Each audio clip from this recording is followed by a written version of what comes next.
You're pitiful, just a dropout kid from the lowest rung. I bet you were raised in poverty and now your child is living at the bottom of society. I see, so that's your way of thinking, I replied. Got it. My name is Mary. My life, though it feels strange to say it myself, has been full of ups and downs. Just before finishing middle school, my parents passed away in quick succession. As a result, I lost my motivation to study for exams. I just wasn't in the right mental state anymore, and because of this, I failed all the high school entrance exams, including my safety school. So there I was at 15, standing at a crossroads, to take a gap year or start working. Truth be told, I did want to go to high school, but the relatives who took me in didn't have much financial leeway. I also wanted to save my parents' life insurance payout for the future. Plus, there was the embarrassment of entering high school a year late. So, I made the decision to start working and have been doing so ever since. I think I was 19 back then, dating John, who was a co-worker at my workplace. He was 27 at the time. You're with someone that much older? Are you sure about this?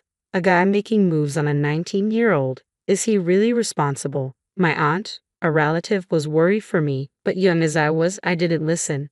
John is a great guy. Yes, there's an age difference, but an 8-year gap isn't that unusual, right? Well, if it were 25 and 33 maybe, but 19 and 27 is something else. What's the difference?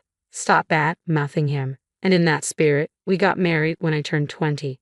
Then, a few months later, I found out I was pregnant. I was happy, but it didn't last. When I told John I was pregnant, he said, "What, you plan on having it?" Seriously? No way. Okay, I can't deal with a child from a dropout. Why do I have to raise a kid that will be like you? Why would you say such a thing? You knew I was a dropout when we got married, right?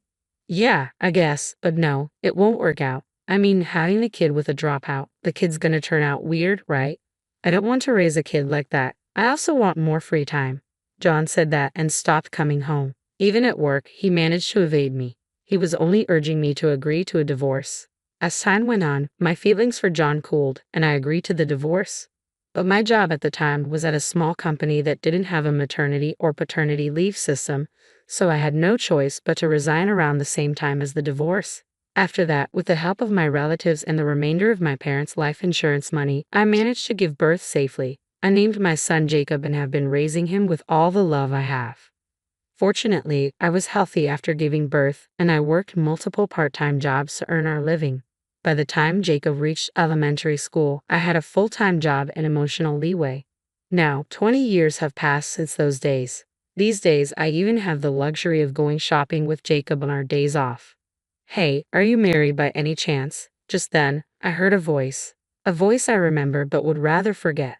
The owner of the voice was John, my ex-husband, the man who had abandoned me. When I was pregnant 20 years ago, I knew it was you, Mary. So what brings you to a department store on a day off? Isn't this out of your league? John looked at me with a smirk on his face. Jacob was probably puzzled by the sudden appearance of a stranger, looking down and troubled. I thought he might be your boyfriend, but he's pretty young, isn't he? Oh, is this the kid from back then? So it's a boy. Well, it doesn't concern me anyway. That's right, you and I have nothing to do with each other anymore, John. Why are you talking to me? Don't be like that. We used to be in love. You become quite a cold old lady, haven't you? John was approaching with a grin as if the past meant nothing. Then he said something outrageous. By the way, is he a dropout too? What? What do you mean by that? Well, I mean a dropout's child would be a dropout, right? You're a dropout, so it makes sense if he is too, right? Stop it. Don't say such awful things. Ah, but he does carry half of my blood, so he must have at least made it through high school, right? Well, in this day and age, even with a high school diploma, you're pretty much at the bottom of the barrel, John exclaimed, mentioning the name of a well-known multinational company, the type you'd often see in commercials these days. Mary, even you must know this company, right? I'm a department head at a huge corporation. I'm what you'd call an elite, right? And what does an elite want with me?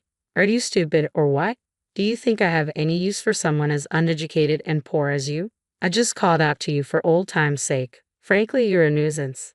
Don't say that. That's why you'll never amount to anything, you know. Ever since I met you, my luck turned around. I was headhunted by a major corporation, and I've been climbing the corporate ladder at a rapid pace. Life sure is different without a jinx like you around. Oh, so I'm a change to you, John. In that case, wouldn't it be better if you didn't contact me? No, sometimes I just want to look at the bottom of the barrel to remind myself how fortunate I am. You see, in my company, there's no one like you, not even the lowliest workers. But it really seems that poverty is a spiral, and the bottom will always stay at the bottom. Is that all you wanted to say? We're in a hurry, you know. Hold on a second. Let me say a word to my son. As he said that, John put a casual hand on Jacob's shoulder, a smug grin on his face. Then, while smiling, he said, "You're probably having a tough life too, but it can't be helped. Blame your mother for being poor and uneducated. If you're going to resent someone, resent your mother for giving birth to you right out of middle school." John seemed satisfied after saying this. Just then, a beautiful woman who seemed to have a close relationship with John came over. "John, what's taking so long?" The restroom was crowded. "Oh, I just happened to run into an old acquaintance. Can you believe this woman dropped out of school in the middle of high school? Not even a high school grad, but a middle school dropout. Can you believe it? And her son will probably end up at the bottom of the barrel as well. Isn't it good that you didn't have to lead such a poor life? You're lucky to have caught a high-performing guy like me," John bragged, completely ignoring us as if we weren't even in his field of view. However, the woman seemed to notice Jacob when he raised his head. She pointed at him and started to shake uncontrollably. Isn't he? What's wrong? Isn't that the president of one of our major clients?" Surprised by the woman's voice, John turned around. The moment he saw Jacob's face, his eyes widened instantly. Seeing this, Jacob slowly opened his mouth. "I did hear your company's name earlier, but seeing your face, I thought it might be you. Indeed, you were the one. Thanks for your hospitality at that dinner the other day." That Mr. Jacob. You were so modest at the restaurant. It's surprising to see this side of you, criticizing people publicly, calling them low-life and uneducated as you please. You're pretty rude, aren't you? No, that's Lily. Why didn't you tell me? I couldn't see him well. Besides, I work in a different department. I can't remember all the clients' faces. Useless. What did you say? The man and the woman, John and Lily, started arguing, but Jacob ignored them and said, "Well, I'm not interested in your arguments anyway. I now understand the director's usual way of thinking. We were discussing introducing our system to your company. Let's forget that idea," Jacob said, turning to leave. "No, wait. Please, this is some misunderstanding." "Misunderstanding? What's misunderstood about the fact that you've insulted me in public?" "That is, it's your fault, Mary." "Ha! Why is it my fault?" I asked, incredulous. "That's because, why the hell is someone like you, a high school dropout, with Mr. Jacob? Do you know who this man is? He started a business while in college and has numerous patents. The system he develops is so advanced that major companies are dying to adopt it." "Is that so? Why are you with him when you don't even know that?" "I don't know. I don't usually talk about work with my son." "What? Your son?" "Yes, nice to meet you. I am Jacob, the son of the high school dropout."